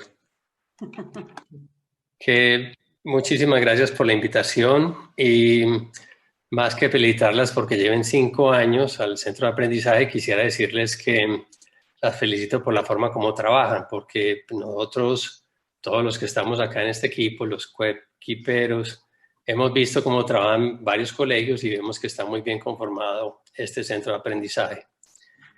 Bueno, yo quisiera de pronto llevarlos como, aunque puede ser un camino un poco diferente, un poco diverso, creo que vamos a coincidir en algunos conceptos que hemos hablado todos esta noche. Quisiera comentarles, pues yo estoy trabajando en el grupo de investigación de psiquiatría desde hace más o menos unos 20 años.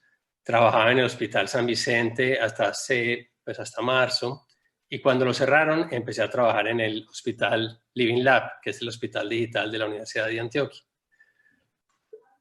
Cuando tenemos un enfoque en psiquiatría infantil, y no es lejos de, no se diferencia tanto de otras, digamos, otras especialidades, lo que hacemos es no solamente enfocarnos en el niño, sino en el contexto. Y veremos que no solamente es lo que rodea al niño, sino también lo que tiene que ver con el desarrollo. Ya nos venían hablando un poco de esos periodos, digamos, como específicos, y aquí, pues esto es simplemente una gráfica, no vamos a entrar mucho en detalle, pero sí hay unos puntos específicos y muy críticos, digamos, del cerebro, que van teniendo su desarrollo en un nivel más alto y luego van haciendo como esas conexiones con otras funciones. Así la visión y la audición va haciendo, digamos, como sus interconexiones con el lenguaje y luego con funciones cognitivas superiores. Esto lo conocemos hace varios años y todas las especialidades nos basamos en las neurociencias.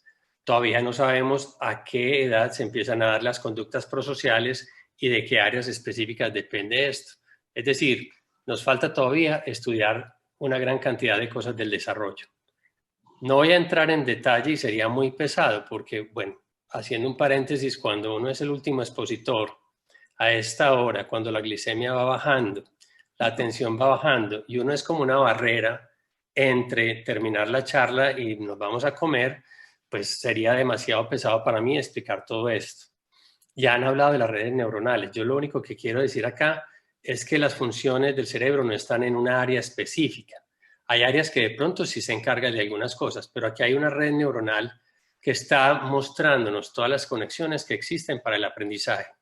Y al final me voy a referir a esta parte, a la motivación y a la emoción, que ha bajado muchísimo durante la pandemia en los niños. Y es lo que más nos preocupa. Yo quisiera transmitirle esto a los profesores y de pronto a los padres de familia que están acá. Dentro de las investigaciones que estamos haciendo en el grupo de psiquiatría, empezamos unas que tienen que ver con los hijos de pacientes con trastorno bipolar. No voy a entrar mucho en detalle, pero estamos haciendo algunas neuroimágenes. Estas no son de ese estudio, sino que fueron tomadas de internet, que nos muestran niños de 9 años, de 15 años y ya los adultos. Y podemos ver, digamos, en estos colores como más cálidos, el rojo y el amarillo, las áreas que están, dijéramos, como más inmaduras, que están en ese proceso acelerado, como decía el profe Villegas, de, digamos, de mucha reproducción, pero después va llegando como la poda y un buen funcionamiento. Y vemos como hay algunas áreas que tienen que ver con planeación, de pronto con organización, todas esas funciones ejecutivas están muy inmaduras en estos niños y al llegar a la adolescencia un poco más maduras, digamos que no totalmente, y ya al llegar al periodo, digamos, de la adultez, ya hay una madurez completa. Nosotros en estos estudios partimos de padres que tienen alguna patología, estudiamos a los hijos obviamente con dos intereses. Una es quiénes desarrollan la enfermedad, pero nos interesa también saber quiénes no la desarrollan.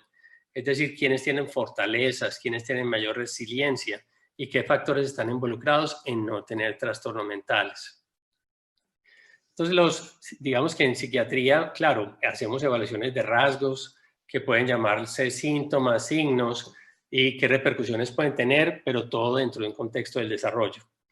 De hecho, pues, no voy a explicar esta tampoco tan pesada, pero sí hay una presentación, y esto es a nivel internacional, de trastornos mentales del 10 al 40%. Son bastante frecuentes. Algunos de ellos son temporales, ¿cierto? Que es lo que siempre deseamos los padres, de que esto no dure mucho, pero otros son más crónicos. Pero más allá, digamos, de hablar de trastornos mentales, aquí vamos a hablar de que los trastornos no se presentan de la misma manera en todos los niños. Los niños presentan diversidad, no solamente en el aprendizaje, sino en la expresión de la sintomatología. Y sigamos hablando de pronto a nivel individual, existen algunas cosas que conocemos. Por ejemplo, el temperamento nos explica ciertas cosas. Por acá vemos que la gran mayoría de los niños tienen un temperamento fácil, que se llama flexible. Por fortuna, pues, nos ganamos la lotería algunos padres. Tenemos 2 hijos, entonces uno casi siempre sale fácil. Mientras que el otro puede salir con un temperamento de pronto difícil, terco, testarudo, inflexible, que es difícil negociar con él. Y otros son los que llamamos los niños tímidos, lentos para calentar. Esta forma, digamos, de interactuar con el mundo desde las primeras edades son características individuales que pudieran de pronto matizar de la manera como se expresan los trastornos mentales o también, sin entrar en trastorno mental, la manera como interactúan con sus padres. Algunos niños van a tener de pronto vulnerabilidad porque tienen una carga genética, ¿cierto? Ya lo explicaban algunos de ustedes, Catalina hablaba de esto de la genética, uno no es que esté predeterminado a tener algunos trastornos mentales. Y creo que una persona, creo que Ana Moreno estaba preguntando sobre la epigenética. Y básicamente aquí nos da la oportunidad de explicar este concepto, y es que, digamos que hay cosas en genética como tener, digamos, los ojos azules, y eso no va a cambiar con eventos vitales, ¿cierto? No se le van a poner a uno de otro color. Pero hay ciertas cosas, como por ejemplo la depresión, que pueden tener una carga genética y que se va a expresar de acuerdo a los eventos vitales que se tienen, ¿cierto? Entonces ahí es donde hablamos de la parte de epigenética, de ciertos cambios en esa información genética. El ambiente donde están, digamos, involucrados todos los niños va a ser también un modulador de la cantidad, bien sea de síntomas o no, o de severidad o no. Nosotros estamos haciendo un estudio sobre trastorno por déficit de atención e hiperactividad. Hace 20 años empezamos con un estudio de genética, lo cual era muy apasionante, pero en los últimos años que estamos dirigiendo otros estudios que hablan más del ambiente, de qué pasa en ese ambiente, no solamente con el niño con hiperactividad o déficit de atención, sino con los hermanos que no tienen ese diagnóstico y están en el mismo ambiente. Estamos investigando incluso sobre la resiliencia, sobre otros aspectos que pueden de pronto ayudar a entender por qué a unos niños les va mejor, no siempre estudiando la parte, digamos, de la patología. No todos los niños son iguales, ¿cierto? Niños que tengan el mismo diagnóstico, nuevamente volvemos al mismo concepto, y a veces es por el temperamento, otras veces por las comorbilidades, pero realmente creo yo que tiene que ver mucho con otra cantidad de cosas que ellos tienen, que son las fortalezas y las habilidades. Hace muchos años, a mí no me da pena decirlo, yo estudié hace más o menos 23 años psiquiatría infantil, con el doctor Goodman aprendí una cosa muy interesante, y era una escala que se llama el SDQ, que evalúa pues rasgos de alteraciones a nivel emocional, a nivel de conducta, hiperactividad, pero me pareció muy interesante ese abordaje de investigar la relación con los pares y las conductas prosociales. Se ofrece ayudar a los demás, es sensible con los otros, y desde entonces hago mucho énfasis cuando estoy como coordinador de psiquiatría pues pediátrica a todos los residentes que debemos preguntar en todas las consultas cuáles son las cualidades. Le preguntamos las fortalezas, no al niño, sino a los padres, qué están viendo ellos, los gustos, sus habilidades y todo lo que tenga que ver con ciertas características de resiliencia, porque esto nos va a dar un panorama más completo. No es simplemente averiguar qué síntomas existen, porque de pronto esa parte pudiera ser relativamente fácil, sino mirar las características del niño y de pronto también qué pasa dentro del contexto de la familia. Y aquí viene algo muy interesante, esto no es exclusivo de psiquiatría infantil, obviamente, sino que es el modelo contextual. Esa familia está sumergida en una comunidad y los niños obviamente pasan mucho tiempo en el colegio y con sus pares, ¿cierto? Aquí la intersección de pronto es muy injusta, porque los niños pasan más de la mitad del día, creo yo, pues cuando están despiertos dentro del colegio y también compartiendo con sus pares. Realmente con otros papás pasan menos tiempo. Los fines de semana, pues de pronto sí. Pero todo esto modula muchísimo qué pasa con un niño, ¿cierto? A ver, muchas disciplinas están haciendo un enfoque a partir de, claro, investigar qué sucede con el niño, pero teniendo muy en cuenta el contexto. Y la psiquiatría, pues que hace parte de la salud mental, no es ajena a esto. Pero digamos que yendo un poquito más allá, y casi que centrándonos, y aquí esta charla se vuelve diversa y distinta de pronto porque quiero invitarlos a hablar un poco de lo que es la amenaza actual.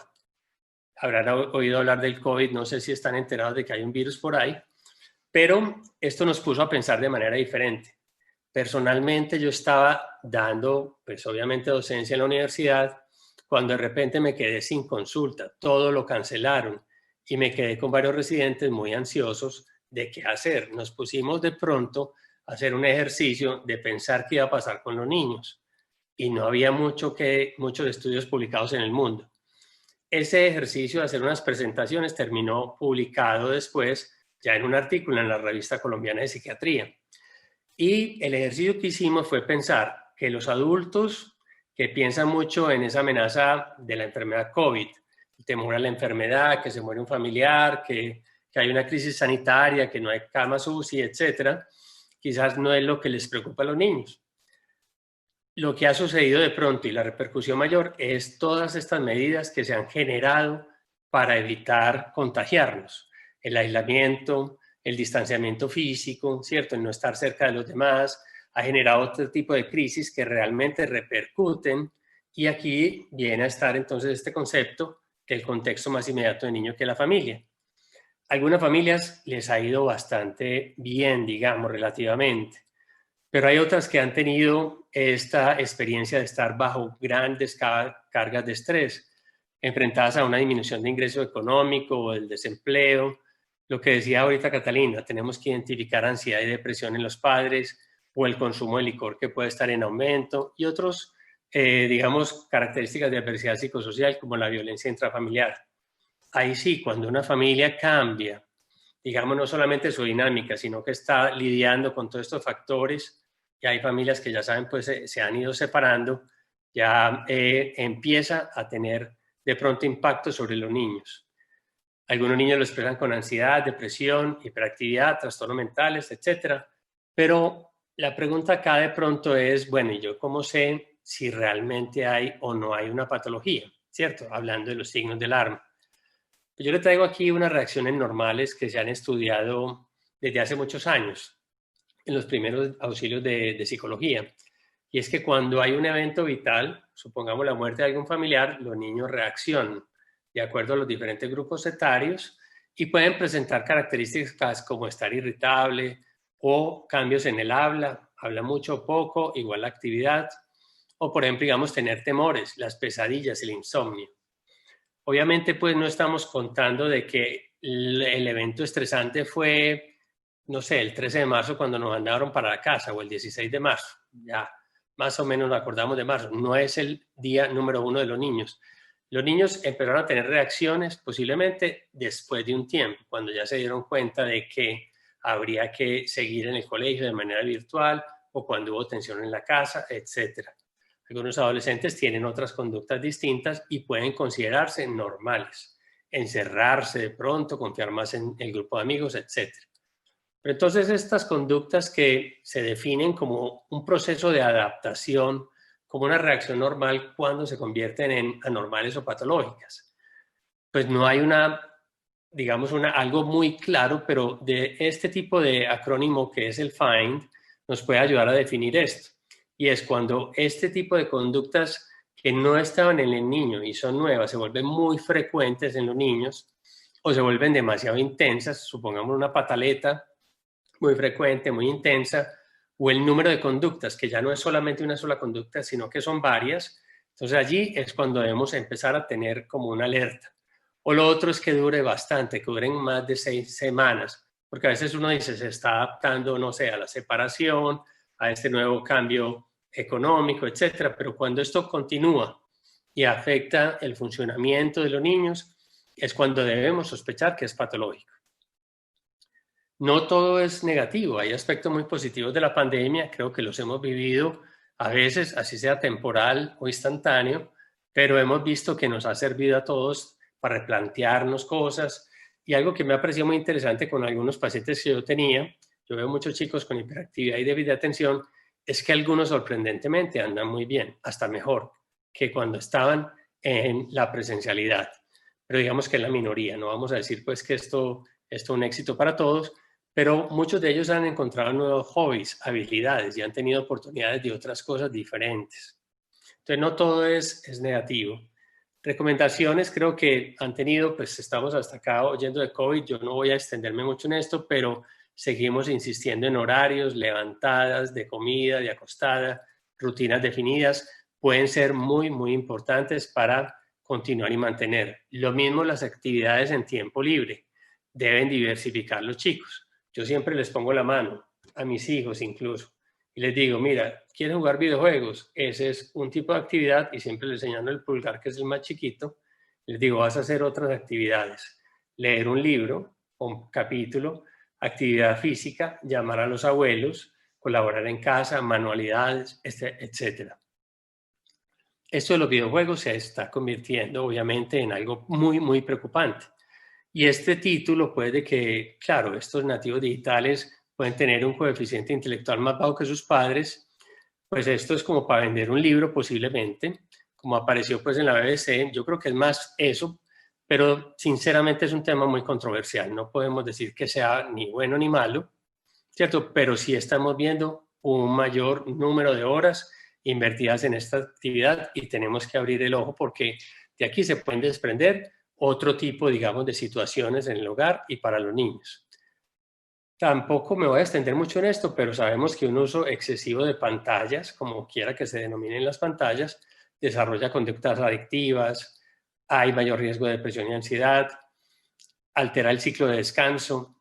Y para meter un paréntesis, bueno, antes de la comida, qué pena, pero el último congreso de psiquiatría infantil al que asistí, el Congreso Americano, una gran cantidad de charlas y conferencias se referían al uso excesivo de Internet y de redes sociales. Entonces, es un campo muy importante. Casi que dejamos la cuña a ver si nos vuelven a invitar pues, para otra presentación.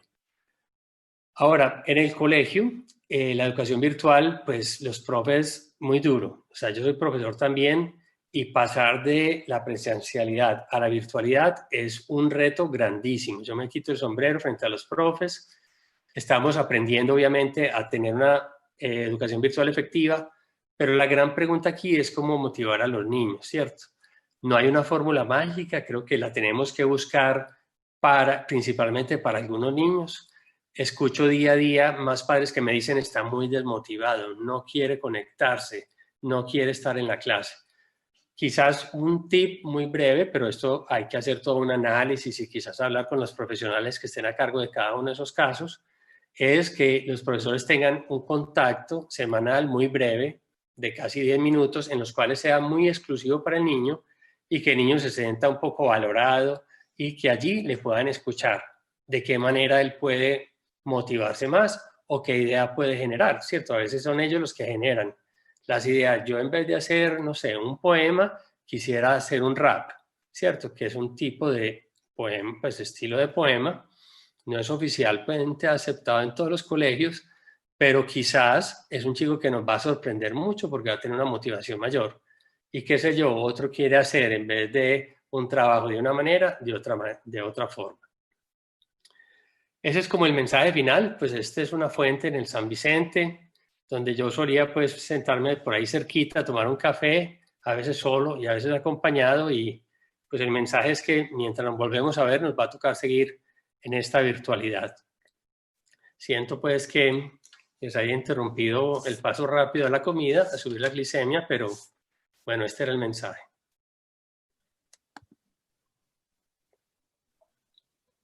Doctor, muchísimas gracias por su intervención.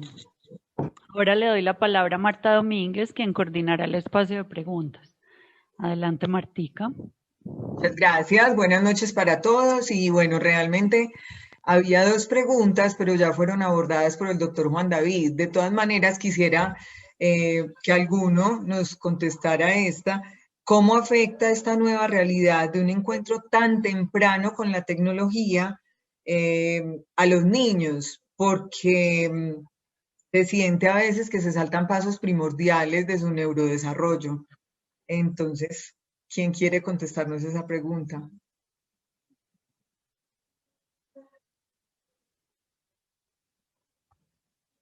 Ya estaba un poquito abordada, es redondear.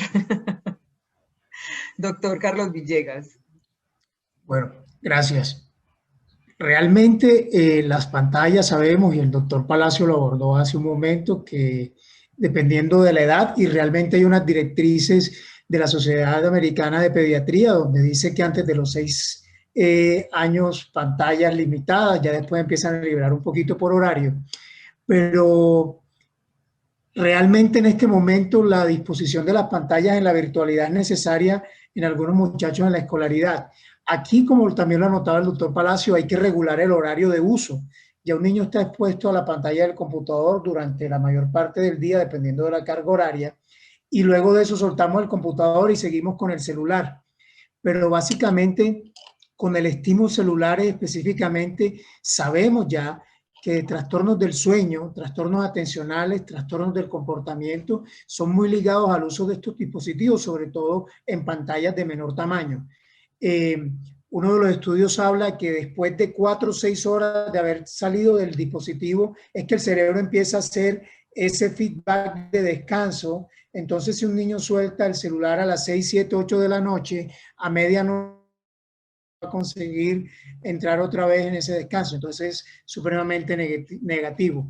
Creo que es bien importante que tengamos horarios y regular esos horarios. Hay que ser flexible porque estamos en una situación en que los muchachos están exigiendo muchas cosas y nos quedamos sin herramientas para que no estén estresados en casa, pero en general el uso de dispositivos, dependiendo de la edad, termina siendo muchas veces contraproducente. Y yo quisiera agregar también algo y es acompañarlos cuando están con el dispositivo, porque, bueno, en un dispositivo pueden haber juegos donde ellos aprenden, hay juegos de inglés, pero acompañarlos para darles un contexto, para darle una emocionalidad también a lo que nos puede aportar ese dispositivo. Entonces, definitivamente nos tocó una realidad diferente ahora con la pandemia con los niños, el acceso casi que ilimitado a los dispositivos inicialmente de aprendizaje, pero también el control de esos otros dispositivos recreativos, porque todos tenemos que trabajar en casa, porque muchas veces no hay tiempo suficiente para los niños y a veces nos desengüezamos con la pantalla con los niños. Entonces hay que saber que la pantalla puede utilizarse bajo ese acompañamiento con unos horarios adecuados y yo sé que son datos digitales, pero primero otras habilidades interpersonales e intrapersonales antes de pasar a esas habilidades digitales. Bueno, muchísimas gracias. Le doy la palabra a Martica porque realmente la información ha sido bastante completa y bastante nutrida.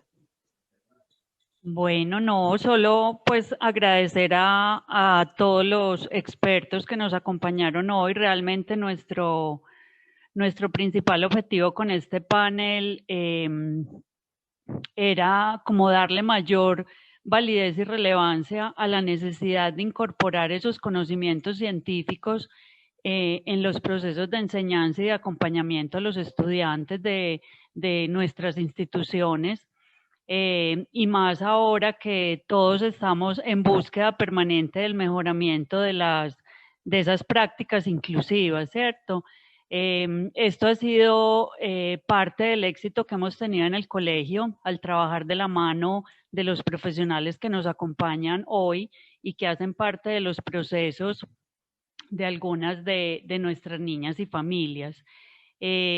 Todos sabemos que cada colegio, cada institución educativa cuenta con una realidad y que cada estudiante está inmerso en un contexto propio. Cada uno es realmente muy diferente.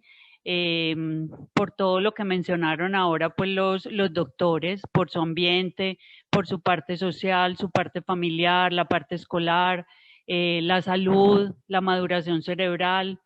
Y en cada uno todos estos procesos se dan de una manera diferente, ¿cierto?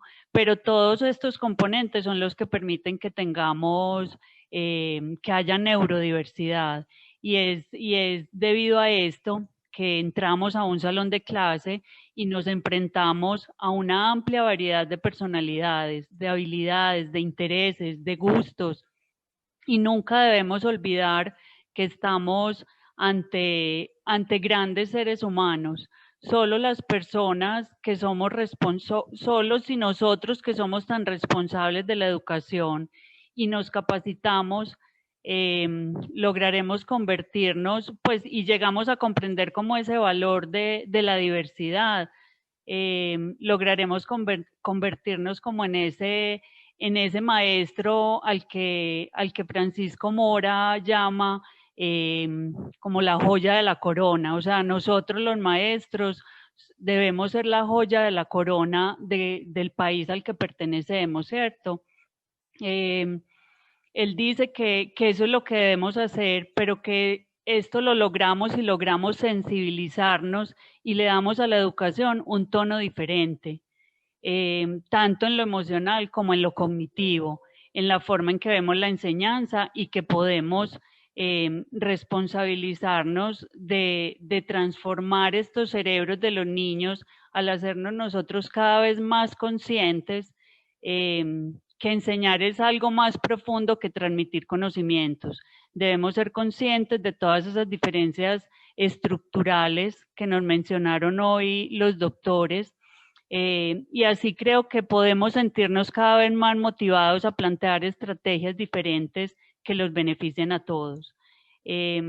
Para esto se requiere pues docentes muy preparados, que creo que que todos los que están aquí participando, ese es el objetivo que tienen con su labor, ¿cierto? Cada vez estar más preparados y junto con todos estos profesionales que nos acompañan, invitarlos a que conformen un gran equipo para crear como estrategias y pensar siempre en el mejoramiento de cada uno de nuestros niños.